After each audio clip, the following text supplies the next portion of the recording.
বিশ্বনবী পাগলের মতো একবার হাউজে কাউসারে যাবেন, একবার সিরাতে যাবেন, একবার পুলসিরাতের দিকে, একবার হাউজে কাউসারের দিকে পাগলের মতো দৌড়াতে থাকবেন। তার কোন গুনাহগার উম্মত যাতে জাহান্নামে ঢুকে না যায়। কিয়ামতের ময়দানে ওই বিভীষিকাময় সময়ে মুসিবতের কালে মানুষগুলো পাগল হয়ে বিশ্বনবীকে খুঁজতে আরম্ভ করবে।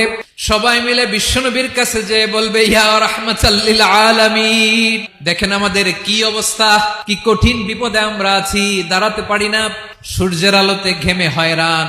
বিশ্বনবী মাকামে মাহমুদে যে আল্লাহু আকবার বলে সিজদায় লুটিয়ে পড়বেন, বিশ্বনবী এমন ভাবে অজর দ্বারায় সিজদায় লুটিয়ে পড়ে কাঁদবেন, রব্বুল আলামিনের রহমতের দরিয়ায় জোশ লেগে যাবে।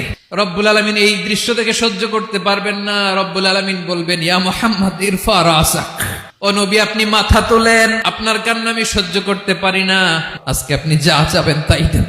ওয়াশফা তুশাফা, যার জন্য সুপারিশ করবেন তার সুপারিশ কবুল করে নেব। নবী মাথা তুলবেন, তুলে বলবেন, রব্বি হাবলি উম্মতি, আল্লাহ তুমি আমার গুনাহগার উম্মতকে বাঁচাও। এই দুনিয়ার বুকে রব্বুল আলামিন সব নবীকে একটা করে দাওয়া মুস্তাজাবা দিয়েছেন, মানে যে দোয়া করলে কবুল হয়ে যায় সাথে সাথেই। দাও বিহা, দুনিয়ার সব নবীরা ওই দোয়াটা দুনিয়ায় করে ফেলেছে। বিশ্বনবী বলেন, আমি করি নাই, আমার ওই স্পেশাল দোয়াটা কিয়ামতের দিন আমার গুনাহগার উম্মতকে সুপারিশের জন্য রেখে দিয়েছি।